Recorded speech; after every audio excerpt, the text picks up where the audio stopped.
안녕하세요, 김민준입니다.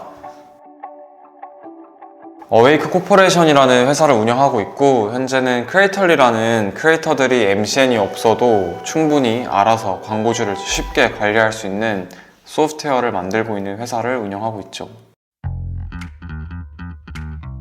일단 우리가 주제가 이제 월급으로 집을 살 수 있는가인데, 제가 생각했을 때는 월급으로 절대 집을 못 산다고 생각을 합니다.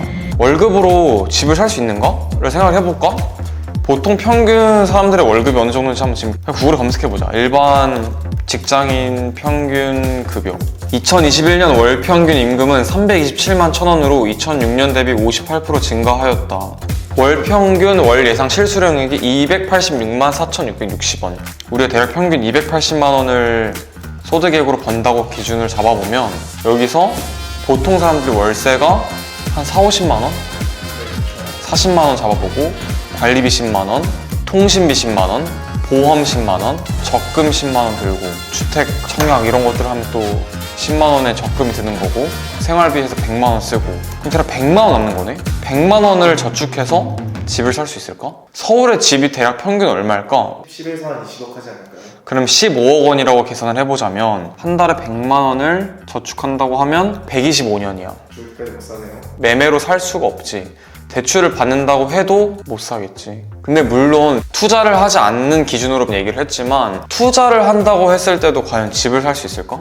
전 절대 집을 못 산다고 생각을 합니다. 카카오 주식이 지금 현재 한번 볼까요? 어제 기준 49,850원이네요.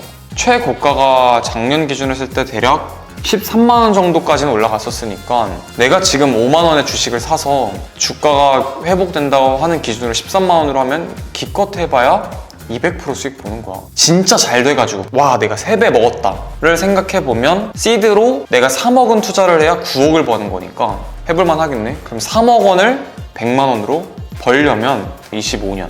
그새 집값이 더 오르겠네요. 그치. 그러니까 당연히 집을 못 산다고 생각하면 돼. 대한민국 서울에 있는 집은 어떻게 살 수 있을까요?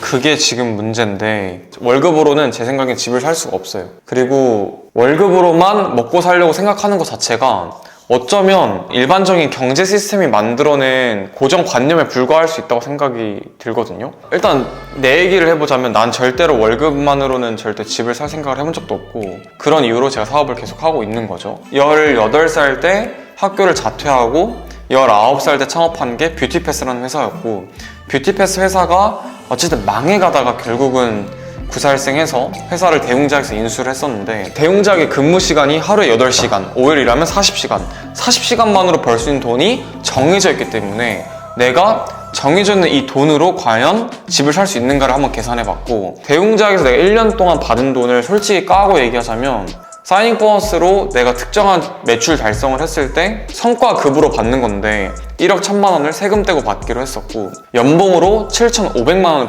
받기로 했단 말이지. 7,500만 원이면 실수령액은 560만 원 정도 되는 거고, 560만 원으로 뗄 거 다 떼고 남는 저축한 돈으로 비트코인을 사든 다른 주식을 사든 여러 가지 방법을 아무리 따져봐도 10억을 만들긴 쉽지 않다라는 결론이 나왔고, 그래서 대웅작에 있는 대표가 얼마를 받는지가 떼볼 수가 있어서 대표이사의 급여를 이제 알아보니까 아무리 많이 받아도 내가 생각했던 것보다 많이 벌 수 없다는 걸 결론이 나왔지. 내가 승진을 해서 대표이사가 되더라도 내가 실제 수령받는 금액은 한정되어 있구나 를 알게 되니까 이거 뭔가 잘못했다 라는 생각이 들었고, 절대 집을 못 사겠다는 생각이 들더라고.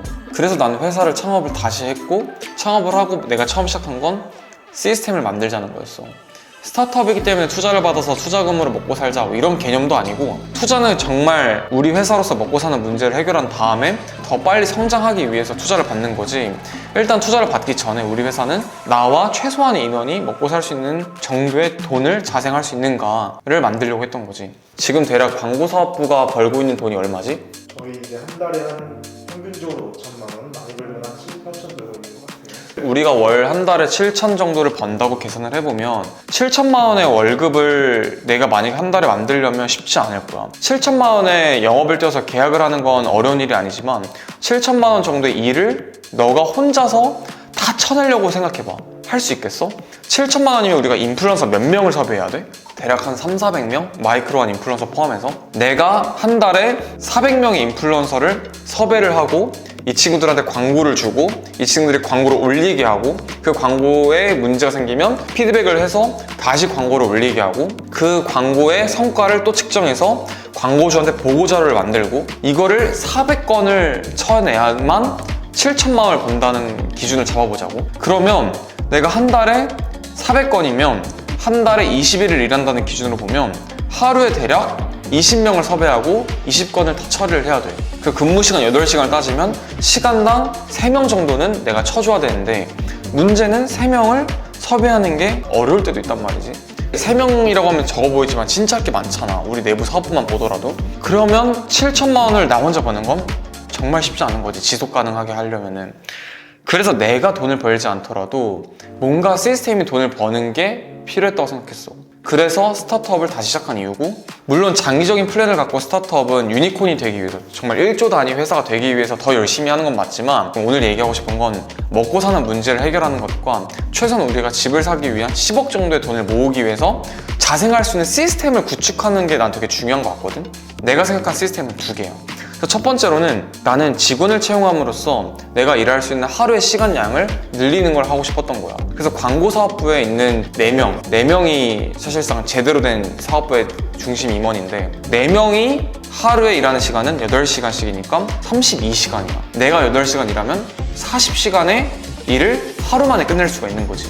그러면 하루에 40시간씩 5일 일한다고 하면 200시간이잖아. 일주일에 200시간을 일할 수가 있는 거지. 그러면 직원 한 명당 300만 원을 기준으로 잡으면 1200만 원을 지불하고 7천만 원을 벌 수 있는 거야. 그렇게 되면 내가 실제 수령하는 돈은 5, 6천은 되는 거지. 물론 우리 회사는 주식회사인지라 투자자들도 있고 5천만 원 온전히 내가 가져가는 건 아니지만 단순하게 생각하면 이들이 나를 대신 일해주는 조건으로 어쨌든 우리 회사에 들어와줘서 그들의 시간 덕분에 더 많은 근무할 수 있는 시스템을 만듦으로써 다른 사람보다는 더 많이 일할 수 있는 시스템을 만든 거야. 여기서 질문 있으신가요? 그럼 직원을 줄 수 없는 여건에 계신 분들은 어떻게 시스템을 만들고 어떻게 정보를 할까요? 근데 사실은 보통 같으면은 나는 일단 외주를 띄는 걸 추천을 하는데 법인 기업을 떠나서 사업을 하려면 최소한 1,000만 원의 창업 자금은 필요하다고 생각을 해. 뷰티패스도 1,000만 원으로 시작을 했고 어웨이크 코퍼레이션도 꽤나 몇 억을 들고 시작했을 거라 생각하지만 정말 단돈 1,000만 원으로 시작을 했는데 어떻게 1,000만 원도 못 모아보고 사업을 시작하지? 난 이건 이해가 안 가. 1,000만 원은 생각보다 작은 돈이야. 쉽게 벌 수 있는 돈이라고 생각한단 말이지. 정말 리스크 테이킹을 안 한다면 100만 원씩 저축해서 10달 모아서 1,000만 원 만들 수 있는 거고, 아니면 외주 계약을 몇 건 일단 따와서 내가 초반에는 좀 갈려 들어가더라도 광고주를 좀 계약을 따와가지고 1,000만 원을 만들어서 이 1,000만 원으로 일단 직원 한 달치만 계약을 하더라도 직원 1명, 2명 정도의 돈은 고용할 수가 있단 말이지. 그 사람의 한 달치가 아니라 2달치를 갖고 시작한다고 하면은 직원 1명 채용해서 그 사람이 같이 일을 시스템을 만들어주면 최소한 내가 8시간, 그리고 그 직원이 하루에 8시간, 하루에 16시간씩 5일을 일한다고 하면 주 80시간 일할 수가 있는 거야.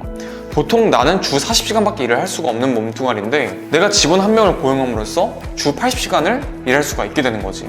그럼 당연히 더 많이 일을 할 수 있으니까 더 많이 돈을 벌 수 있겠지. 그래서 최소한 1,000만 원을 모으는 건 기본적으로 사업을 하기 위한 사람이라면 해야 되는 거라고 생각해. 그러면은 집을 살 때 꼭 사업이라는 시스템만 할 수 있는가요? 다른 시스템은 못 만나요? 엄청 힘들다는 거지. 이것저것 쓸 게 많은데 좋은 차도 타야 되고, 결혼하려면 결혼 자금도 필요하고, 결혼해서 자녀를 낳으면 자녀를 키울 돈도 필요하고, 우리의 목표가 온전히 다 집을 사는 게 아니기 때문에 집을 사는 건 최소한의 우리가 경제적 준비를 한다는 뜻이라고 난 생각하는데, 집 사서 원금 130, 150을 내는 걸 20년 해봐. 그건 진짜 정부가 요구하는 그 모기지 시스템에 우리가 갇혀가는 거야. 그 이상 벌려면 어쩔 수 없이 사업을 해야 되고, 사업을 하기 위한 너무 좋은 시스템들이 많단 말이지. 1,000만 원의 창업 자금을 갖고 법인 설립하든 개인 사업자를 만들어. 그 다음에 정부에서 주는 지원금들, 일자리 창출을 위해서 회사다운 회사를 만들라는 이유로 여러 직원들을 고용하고 소프트웨어 기업이 되라고 정부 지원금으로 초기 창업 패키지, 그 전엔 예비 창업 패키지, 투자를 받고 나서는 팁스나 기타 여러 가지 지원 프로그램들이 많고, 기술보증기금, 신용보증기금에서도 3억에서 5억 정도 대출은 꽤나 쉬운 편으로 나온단 말이야. 10년 전, 20년 전보다 훨씬 창업을 육성하기 위해서 여러 가지 정부 제도가 많은데 안 한다? 바보 같다고 생각해. 꼭 창업이라는 게 소프트웨어를 개발하고 앱을 출시하는 게 아니라 마케팅 대행사가 될 수도 있고, 내가 이미 직장에서 하던 일을 내가 온전히 나만의 독립되는 걸로 시작하면 되는 거거든. 물론 리스크는 있겠지. 일일이 안 들어올 수도 있는 거고. 근데 또 요즘은 네이버 키워드 마케팅부터 여러 가지 마케팅 수단이 너무 쉬워가지고 돈만 내면 로아스 나오기가 쉬워. 100만 원을 넣어서 1000만 원 매출 내는 걸 10배 로아스라고 하는데 10배 로아스가 되는 건 난 쉽다고 생각해. 그래서 나는 솔직히 봐서 리스크 테이킹을 하는 건 맞지만 그 이상의 수익을 벌 수 있는 게 너무나 탄탄하기 때문에 안 할 이유가 없다고 생각하는 거지.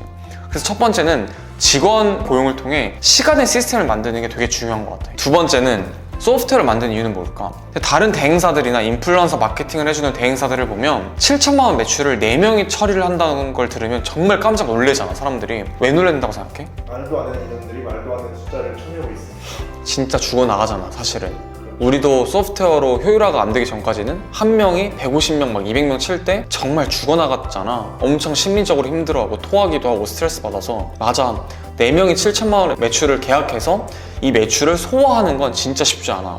하지만 우리 같은 경우에는 기존에 사람들이 일일이 컨택해서 섭외해야 되고, 섭외된 애들을 다시 분석해서 분석 보고서를 만들던 걸 일일이 엑셀 시트에 정리해야 됐던 거를 지금은 크리에이털리라는 소프트웨어가 많은 부분이 기술로 효율화가 되니까 사람을 적게 뽑더라도 매출의 양을 키울 수 있고 매출의 양만큼 소화도 더 많이 할 수가 있게 된 거지. 그래서 우리가 소프트웨어를 만드는 거야. 시스템을 만들 때는 사람을 고용함으로써 시간을 더 많이 사는 것, 나 대신 일해줄 수 있는 시스템을 만드는 것, 그리고 그 직원들이 더 많은 일을 캐파를 치기 위해서 어느 부분에서 비효율적인 것들이 발생되는지를 보고 소프트웨어로 내부적으로 우리가 자동으로 처리할 수 있는 그런 매크로 프로그램들을 개발해서 사용하다 보면 우리가 잠을 자는 시간에 기계는 계속 여전히 일을 하고 있으니까 시간적으로만 봐도 더 많은 시간을 살 수가 있는 거지. 꼭 IT 회사가 아니더라도 예술 회사가 될 수도 있고 커머스 회사가 될 수 있지만 모든 회사들은 결국은 소프트웨어의 도움을 받아서 효율화를 하는 것은 필수적이야. 이것만 해도 충분히 월급만으로 살아가는 것보단 훨씬 더 많이 좋게 살아갈 수가 있겠지. 난 월급 350에 우리가 갈려 나가는 건 너무 억울하다 생각해. 안정적인 거 좋지만 안정적인 걸 추구하기엔 세상이 너무 바뀌었잖아. 물론 집을 사는 건 그래도 어렵지. 버는 돈만큼 쓰는 돈에도 비례해. 하지만 286만 원으로 아껴 써가지고 100만 원 저축하는 것보다는 저축을 300만 원에서 1000만 원 정도를 한다면 훨씬 더 가능성이 높아지겠지. 그래서 나는 꼭 사업을 시작해야 된다 생각해. 나는 프리랜서도 1인 기업이라 생각하기 때문에 사업이 아니라 프리랜서도 될 수 있겠지? 뭐가 됐든 회사를 나와서 일을 하는 게 맞다고 생각해. 더 대박인 건 내가 시스템을 만들고 엄청 큰 시장에서 내가 만든 소프트웨어와 내가 만든 사업체가 꽤나 잘 플레이를 하면 투자가 들어오는데 투자를 신주 발행하는 경우도 있지만 내가 갖고 있는 주식을 대신 사주는 투자기관들도 있어. 구주를 인수하는 거지. 그렇게 되면은 내가 만든 회사에 주식을 몇 프로 팔면서 큰 돈이 또 들어오는 거야. 몇 억씩. 그럼 난 계속 플레이를 하면서 투자자들이 내 구주를 인수하게 되면 나는 그만큼의 돈을 더 버는 거지. 카카오 주식 사는 거, 삼성전자 주식 사는 거 좋아. 좋은데 내가 한 달에 100만 원씩 주식 사가지고 언제 그게 회복돼가지고 돈을 벌어? 내가 카카오의 직원도 아니고 삼성전자 직원도 아니라면 내가 그 회사에 주식을 투자해가지고 어떻게 그 주가가 오를지 안 오를지 어떻게 알아? 남들이 일해주는 그 회사에 기대는 거잖아. 의존하는 거잖아. 하지만 내가 회사를 창업하고 그 회사의 주식을 내가 많이 갖고 있고 내가 열심히 일하면 내 회사의 기업 가치가 상승하고 기업 가치가 상승한다는 건 한 주의 주가도 높아지는 거니까 훨씬 더 많은 돈을 벌 수 있다는 거잖아. 그러면 어느 순간 때가 되면 주식을 팔면 돼. 회사는 또 회사를 산단 말이지. 인수하고 M&A 이런 말 들어봤잖아. 그런 이유로 우리가 창업을 안 할 이유가 없어. 단 회사에 있을 수 있는 건 내가 만약에 주식이 있고 내가 이 회사에 주가를 높일 수 있는 사람이다. 내가 혼자 일하는 것보다 이 회사에 함께 일해서 이 회사의 주가를 높여가지고 이 주식을 파는 게 돈이 될 수 있다라고 생각한다면 그 회사에 혹은 그 스타트업에 다니는 게 맞을 수 있겠지. 정리를 하자면 일단 첫 번째, 월급으로 절대 집 살 수 없다. 두 번째, 무조건 사업을 해야 된다. 사업을 해야 되는 이유는 나 대신 일해줄 수 있는 시스템이 필요하다. 시스템을 회사에서 만드는 것은 두 가지가 될 수 있겠지. 첫 번째는 내가 하루에 일할 수 있는 근무 시간 8시간. 하지만 직원들을 고용하면은 하루에 일할 수 있는 시간이 늘어나니까 결국은 벌 수 있는 돈의 시간도 늘어난다. 두 번째는 이 직원들이 일하는 시간에 효율적으로 일할 수 있게 만들기 위해 자체 소프트웨어나 기계를 만듦으로써 기계 자체가 곧 사업이 된다. 그럼 이 두 개를 기반으로 먹고 살 수 있는 돈을 당장은 많이 벌 수 있다. 차후에는 이 회사가 잘 된다는 전제하에 기업의 가치가 높아짐으로써 어떤 회사가 우리 회사를 인수하게 되면 작게는 수억 원, 많게는 수십억에서 수백억을 받을 수가 있는 주식회사로 키울 수가 있다. 그런 가능성을 베팅하려면 직장을 나와서 사업을 해야 된다. 내가 이런 얘기를 하는 게 되게 거만해 보일 수가 있는데 이거 진짜 우리가 해야 될 고민들인 것 같아. 정말 신기하잖아. 누구는 사업을 하고 누구는 직장을 다니는데 사업하는 사람들은 진짜 뭐 비범한 사람들이 사업을 할까? 난 그렇게 생각 안 하거든. 어떤 사람은 나의 기사를 검색해서 비범하다고 생각할 수 있지만 사실 브랜드는 나랑 일해봐서 알겠지만 우리 끊임없이 고민하고 있잖아. 똑같은 사람으로서 어떻게 해야 더 잘할 수 있을까? 어떻게 해야 더 효율적으로 할 수 있을까? 그 고민을 할 수 있는 이유는 우리가 회사를 때려치고 우리만의 회사를 창업했기 때문에 이런 고민을 하는 거고 이 고민을 덕분에 가끔 오는 작은 성공들이 곧 우리의 성공이 되는 거거든. 우리가 직장에 다니면 우리의 성공이 아니라 그건 회사의 성공인 거고 우리 월급을 받았으니까 당연히 해야 될 일을 한 것뿐이거든. 그래서 우리의 일하는 게 곧 회사의 성공이고 회사의 성공이 다시 우리의 성공이 되려면 창업해야 돼. 그래야 집을 살 수 있어. 그게 내가 오늘 하고 싶었던 얘기야. 오늘은 여기까지 할까?